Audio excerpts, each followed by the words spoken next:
तारली fish fry. तारली आणि पेडवे दोघे सारख्याच प्रजातीचे मासे आहेत का सेम आहेत मला माहिती नाही, पण चवीला इतके अप्रतिम लागतात ना. पेडवे थोडे ह्याच्यापेक्षा लहान येतात आणि इतके मस्त लागतात ना. पण कोळीन म्हणाली ही तारली आहेत छोटी, आणि हिची चटणी पण अप्रतिम होते, फ्राय पण छान होतात. ते साफ करून घ्यायचे. खवले भरपूर असतात, थोडे काटे असतात ह्याच्यात, मऊ काटे असतात. सहज आपण खाऊ शकतो. डोक्याकडे थोडेसे काटे असतात, डोक्याच्या साईडला पोटाकडे, पण बाकी आपण खाऊ शकतो सॉफ्ट काटे असल्यामुळे. मध्ये एकच काटा असतो. स्वच्छ करून घेऊया. सिंपल मसाल्यात, मालवणी मसाल्यात त्याला आपण कोकोनट ऑइलमध्ये कुरकुरीत फ्राय करणार आहे.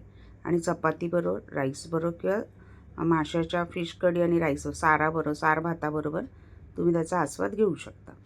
त्याच्यावर चिऱ्या पाडून घेतल्या. छोटे आहेत पण चवीला इतके अप्रतिम आहेत ना.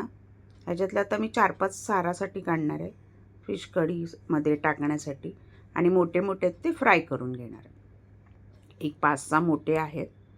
त्याच्यामध्ये मी रव्यामध्ये मसाला मीठ घालून घेतलं आहे. मालवणी मसाला 1 चमचा, पाव चमचा हळद, चवीनुसार मीठ, कोकमाचा आगळ अर्धा चमचा, आत्ताच गावावरून आणलेला आहे त्यामुळे तो बऱ्यापैकी आंबट आहे.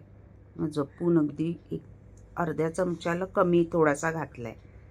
आणि सगळे मसाले लावून त्याला आपण रव्यामध्ये घोळून कोकोनट ऑइलमध्ये मीडियम टू हाय गॅसवर कुरकुरीत फ्राय करून घेणार आहोत.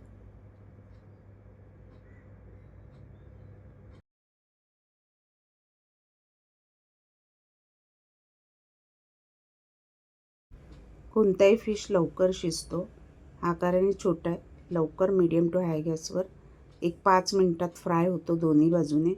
खूप फ्राय केलं तर आतमधलं मॉइश्चर निघून जातो आणि फिश बेचव होतो. कोकोनट ऑइल वापरलं आहे, त्याची चव अप्रतिम लागते. मालवणी फिश, केरळाचा फिश असेल तर. तुम्हाला नसेल चालत तर तुम्ही तुमचं रेग्युलर जे ऑइल आहे त्याच्यामध्ये मस्त दोन्ही बाजूने क्रिस्पी फ्राय करून घ्या. आणि चपातीबरोबर, राईसबरोबर मस्त कुरकुरीत तारली फ्राय आस्वाद घ्या.